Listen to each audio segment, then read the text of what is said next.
Eh, Hoi, assalamualaikum warahmatullahi wabarakatuh.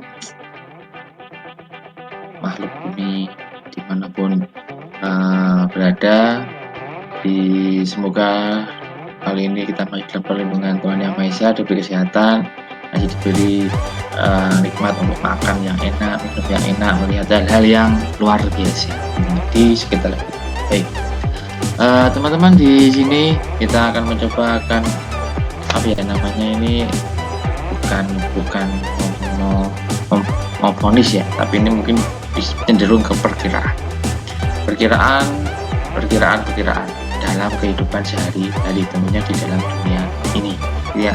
Artinya kita kan sebagaimana kalau dalam bahasa kiasnya itu kita hanya wayang nih teman-teman.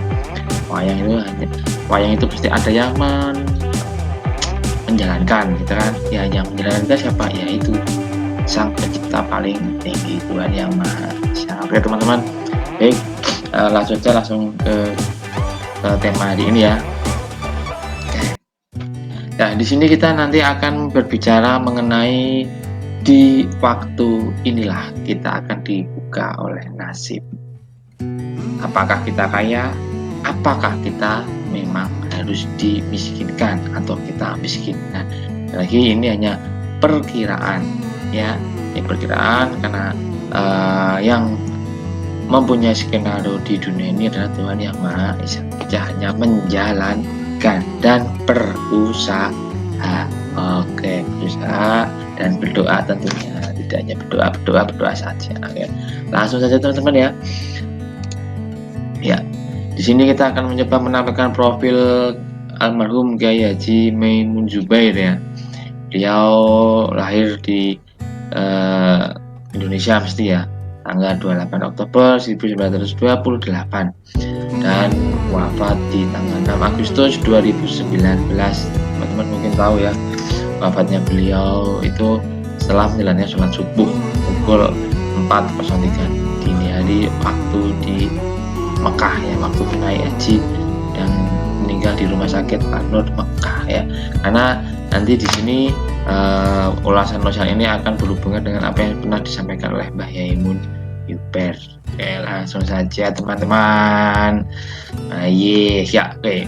Baik, di sini kita akan membahas yang pertama adalah kita itu bagi kita yang hidup di dunia itu kita sudah ditentukan oleh Tuhan Yang Maha Esa, kaya atau miskin.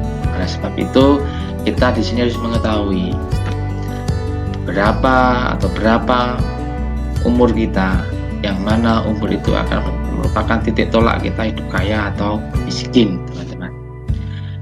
Kita flashback ya, kalau dulu dari zaman sekolah, pelajaran agama, mungkin guru-guru agama kita sering menjelaskan, atau di madrasah sering menjelaskan bahwa umur kita berapa, jodoh kita berapa, jodoh kita siapa ya, jodoh kita berapa, umur kita berapa sampai meninggal, jodoh kita siapa, rezeki kita bagaimana jumlahnya, satu gunung atau satu angkasa. Nanti sudah ada perjanjian oleh malaikat yang diutus oleh Tuhan Yang Maha Esa ya. Itu nanti akan dibahas di momen yang lain. Okay. Artinya kita sudah ditentukan sebelum kita muncul di dunia ini ya. Perhitungan umum seseorang ditentukan akan hidup kaya atau miskin ya. Di sini kita akan mencoba menghitung umur kita, di mana umur kita itu titik tolak kita itu bisa dikatakan kaya atau miskin itu di umur berapa, dan harus bagaimana tentunya kan ya. Karena waktu itu akan berjalan, tidak mungkin waktu berjalan mundur gitu. Nah, itu siap tidak siap kita harus menghadapi apa yang ada di depan kita. Ya. Oke, yang masih penasaran tenang, tahan, like, subscribe, dan like dulu ya, supaya rezeki kalian lebih melimpah, rezeki kita semua lebih melimpah. Oke lah. Oke, teman-teman, seperti ini. Berarti kita itu kan setiap perubahan itu pasti ada titik-titiknya, atau Kalau di sini kita akan mencoba dari segi diksinya, itu setiap 7 tahun kita pasti akan berubah. 7 tahun berpisah, 7 tahun harus sekolah, 7 tahun harus melanjutkan sekolah, dan 7 tahun lagi harus sekolah yang lebih tinggi. Artinya nanti kita mentok yang kita bahas adalah nanti mulai dari umur 28, dari umur 1 tahun sampai umur 28 itu cenderung kita masih belajar, baik belajar di SD, SMP, SMA, perguruan tinggi, kursus dan lain sebagainya. Ya, kita nanti akan fokus ke mulai umur 28 tahun. Oke, teman-teman.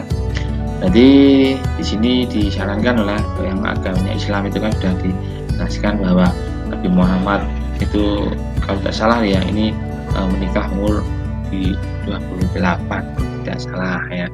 Jadi teman-teman yang sekarang umurnya kurang dari 28 aman ya, masih ada waktu untuk jangan terburu-buru menikah, khususnya yang laki-laki. Yang yang perempuan biasanya umur 19, 20 itu sudah lama. Itu adalah hak keistimewaan seorang perempuan dilamar oleh laki-laki di umur-umur segitu. Tapi untuk yang laki-laki nanti maksimal umur 28.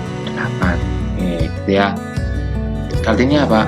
Di umur 28 kita seharusnya sudah menikah. Ini untuk biar mental kita tertata di dunia ini dan kita bisa menemukan pasangan kita. Yang sampai ini belum mempunyai jodoh, menemukan jodoh, tetap berusaha mencari ya. Kalau perlu ya minta bantuan temennya. Oke. Ya, ini teman-teman. Berarti kalau 28 ditambah 7 kan kita kan kelipatannya kan 77, maka kita akan ketemu di umur 35 ya.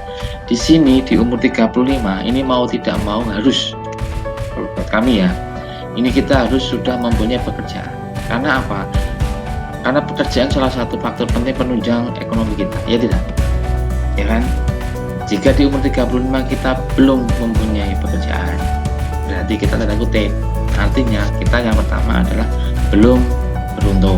Dua, mungkin kita malas. Karena itu teman-teman ini yang umurnya di bawah 35 tahun, silakan berusaha mencari pekerjaan atau menciptakan peluang pekerjaan. Yang sudah mempunyai pertahankan gitu ya, nikmati karena setiap pekerjaan itu pasti ada nilai plus dan lebihnya. Tidak mungkin suatu pekerjaan itu berjalan semulus-mulusnya. Oke ya. Nah itu nikmatilah profesi-profesi yang kita jalani ya. Nah, oke lanjut ya. Nah sini ini menurut diksi ya, ini di umur ini jadi 35 tahun ditambah 7 tadi ini ketemu kita 42. Jadi di umur ini kita akan terlihat kita kaya atau kita miskin itu di umur 42 tahun. Tapi tanda kutip lagi, kaya dan miskin di sini, kalau di sini kan perkiraan ya, ini prediksi ya, prediksi bahwa yang umur 42 tahun sudah mempunyai apa yang diinginkan itu kemudian sudah dikatakan miskin, dikatakan kaya. Tapi kalau yang belum, berarti ya mohon maaf, tetap masih berusaha dan jangan kecewa. Rezeki itu tidak bakal tertukar. Gitu. Ini diyakini lah, rezeki itu tidak bakal ditukar. Lagi kembali ke yang slide tadi, setiap manusia di dalamlah kandungan itu pasti sudah ditentukan takdirnya, tergantung kita mau berubah atau tidak. Ayo, ini yang masih belum semangat, inilah kita semangat untuk menyongsong kehidupan yang lebih layak lagi. Umur 42 kami sarankan teman-teman sudah punya pekerjaan ya, itu mentoknya seperti itu ya. Baik, jadi setelah umur 42 kita tambah 7 berarti ada 49. Berarti artinya ini kontrak kita itu habis, masa aktif kita hampir habis. Seperti handphone ya, masa tenggang kita sudah mau masuk ke masa pulsanya tidak habis, masa aktifnya habis. Karena itu inilah kita mulai menata diri lagi dan menata diri lagi gitu ya. Kalau dari sisi psikologisnya untuk umur 42 ke atas itu informasinya adalah dari teman-teman psikolog itu, ini merupakan kemunculan gejolak puber yang kedua ayo tidak apa-apa, nikmati saja karena semua itu kita tinggal menjalani, tapi tetap kita harus punya kampas remnya yang kuat, jangan merucut. Nah, kalau merucut ya ditanggung sendiri. Nah itu 49 ditambah 7 adalah 56, maka mau tidak mau di umur ini kita sudah cenderung berpikir ke akhirat. Yang kemarin penumpang ke akhirat dengan cara ya beribadah dan beribadah. Oke, ya semoga terbuka hatinya kita mendapat hidayah agar menuju ke sana di umur-umur 56 tahun, 49 sampai 56 tahun. Ya.